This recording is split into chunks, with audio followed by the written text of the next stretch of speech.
Boa tarde. Bom, já dá para ver que a gente está numa quadra de esporte, né? Uma quadra de esporte aqui do clube. Clubezinho aqui perto de casa, onde a gente procura manter a forma física aí. E aproveitando aqui, antes de começar a série de exercícios aqui, para falar um pouquinho sobre futebol, né? Futebol depois da Copa do Mundo. O futebol brasileiro já voltou à atividade no dia de ontem. Ontem o Vasco da Gama reiniciou as atividades do futebol brasileiro, jogando o jogo de volta contra o Bahia pela Copa do Brasil. E nesse jogo o Vasco teria que fazer 4 gols de diferença para poder avançar para a fase seguinte do torneio. Difícil. Você ter a obrigação de fazer 4 gols é muito difícil. Normalmente você não faz 4 gols, 5 gols, 7 gols. Isso aí acontece por acidente de percurso. Quando você tem que fazer, a não ser naquele jogo lá na Copa do Mundo de 1978, onde a Argentina tinha que fazer 6 e fez, né? Mas ali tem um outro ingrediente, né? Aquilo ali foi muito bem bolado, muito bem trabalhado, pressão muito grande, regime militar dentro da Argentina, mortes e mortes e tal. Então ali teve um ingrediente ali diferente que fez com que a Argentina chegasse àquele placar que precisava, né? Mas geralmente é difícil fazer isso. A seleção brasileira dificilmente vai tomar de 7-1 de novo, dificilmente também retribuirá, devolverá esse placar, a não ser que pegue uma seleção de menos qualidade e faça esse placar. Mas contra a Alemanha, difícil, quase que impossível, se não for, né, se não é que será impossível fazer isso. É porque são acidentes acontecem. Mas aí o papo agora é outro. A Copa do Mundo já passou, a França já é campeã lá, com o seu pessoal lá de todas as origens, né?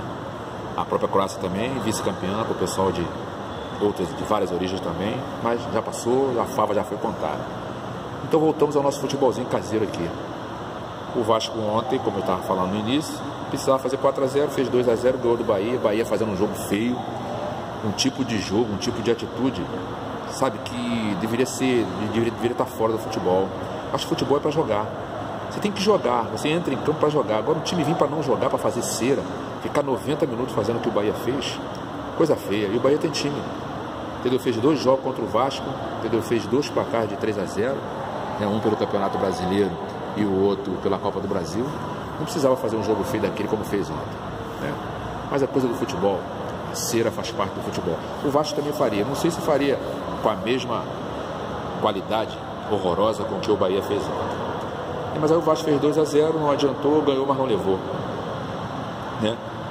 Na sequência, hoje, no caso amanhã, quarta-feira, tem aí o Flamengo reiniciando aí o primeiro turno, que ficou faltando 7 rodadas ainda para terminá-lo. Então terão mais 7 rodadas aí referente ao primeiro turno, e o Flamengo joga amanhã contra o São Paulo. São Paulo que deu uma encorpada, né? A linha de frente aí do São Paulo aí com Diego Souza, Nenê, Everton, ex-Flamengo. Tem um outro lá, um outro estrangeiro lá, também que faz parte dessa linha de frente aí. Do meio de campo para trás é um outro assunto, uma outra conversa do São Paulo. Mas do meio de campo para frente, o Flamengo vai ter que ficar muito atento, porque essa linha de frente aqui do São Paulo é pesada. Mas a zaga do Flamengo está bem. Se vier como estava, né, quando parou para a Copa do Mundo, dá para encarar essa frente aí. Mas tem que ter muita atenção, porque não são jogadores bobos ali na frente. Everton com a velocidade dele, Nenê com a sua habilidade, Diego Souza com a sua força. Enfim, vai ter que prestar bastante atenção se o Flamengo quiser fazer um bom resultado, né? E o Flamengo vem aí, né? Agora na parte da tarde, chegou a informação que o Guerreiro está liberado para jogar. Ou seja, o Flamengo ganha mais um reforço. O Flamengo perdeu 2 jogadores, né? O Vinícius Júnior, que foi para o Real Madrid, e o Felipe Viseu, que foi para o Udinese, né? Então perdemos dois aí, vice de ser rubro-negro faz a gente morder a língua. O Flamengo perdeu 2 e ganhou 3. Mas como assim o Flamengo ganhou 3 contratações se só contratou um, que foi o Uribe?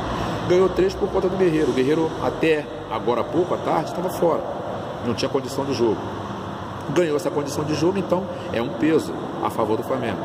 O Uribe, que foi contratado, não conheço nada desse jogador, né? Praticamente não conheço nada desse jogador, mas pelas informações que tem, é que ele vem fazendo bom treinamento durante esse período aí de Copa do Mundo, agradou, é um jogador insinuante, interessante.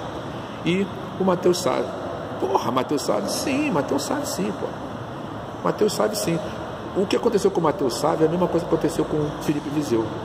Felipe Viseu, artilheiro na Copinha, né, um jogador que no ano passado ainda demonstrou que era o artilheiro que demonstrou ser agora na final, antes de ir embora, mas parte da torcida achou que não, que o jogador não presta, que o jogador é isso, que o jogador é perna de pau, que o jogador não resolve. E o Felipe Viseu mostrou agora no finalzinho, né, antes de ir embora, e ano passado no final também, que era esse jogador que o Flamengo precisava ter, né? Mas a torcida pediu, a direção do clube abraçou e vendeu o jogador. Vendeu por uma bagatela e ele vai fazer sucesso na Europa. É certo que fará. Eu vou torcer muito para que ele faça.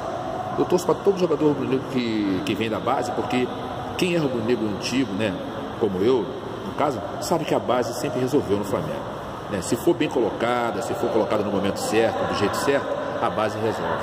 E o Viseu tenho certeza que resolveria. Se a direção tivesse um pouco de paciência, resolveria, né?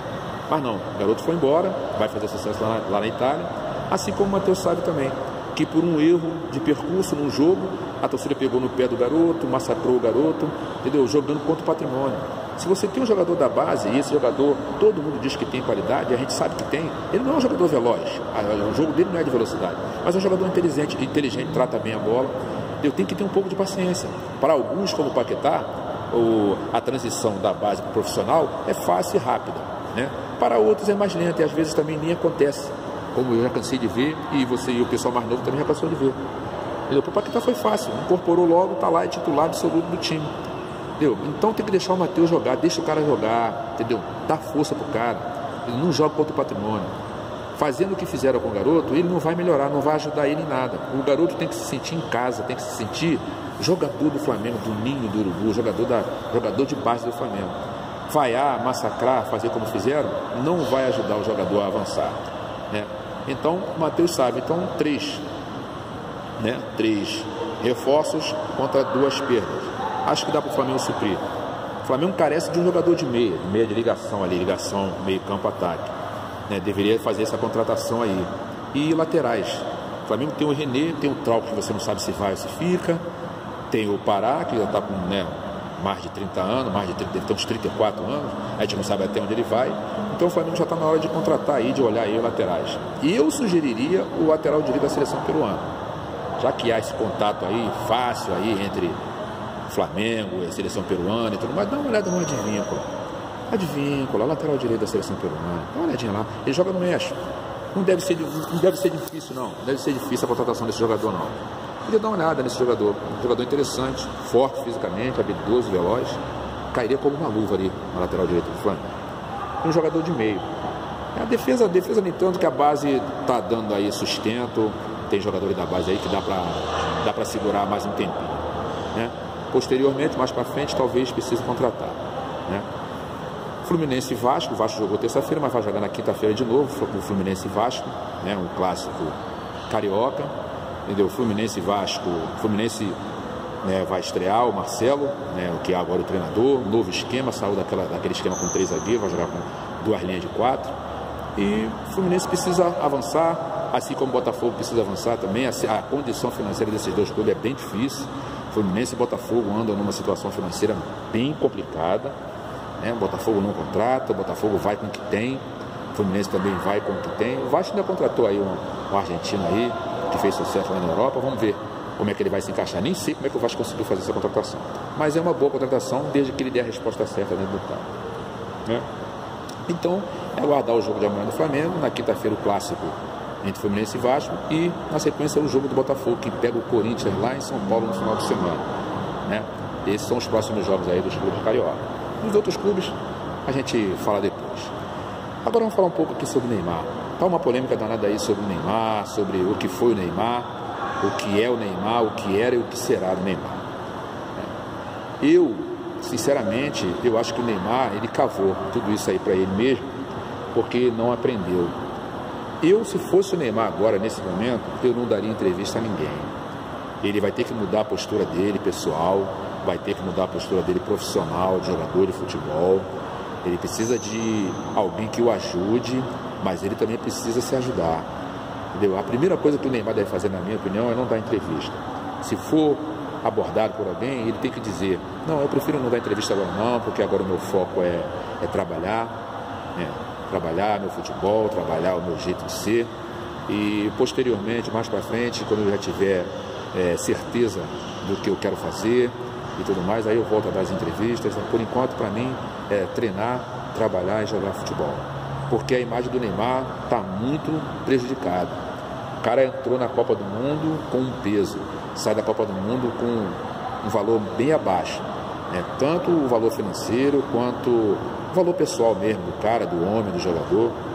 Neymar vai correr risco sério de ir na Europa ser vaiado, caçoado. As pessoas vão vaiá-lo, algumas pessoas vão rir dele, vão fazer galhofa com ele. Por quê? Porque ele criou isso aí. Entendeu? Então ele tem que mudar a postura. O Neymar está com 26 anos, já tem que ser um homem. Tem que modificar. Agora vai ser um trabalho bem duro, bem difícil para ele. Entendeu? Sozinho eu não acredito que ele vai conseguir. Ele, para conseguir dar a volta por cima disso aí, eu vou torcer para que ele consiga isso. Vai ser preciso a ajuda de alguém ou de profissionais, mas ele é o principal. Se ele não se ajudar, entendeu? A situação dele daqui até o final da carreira pode ser muito complicado, né? Vamos torcer para que ele mude.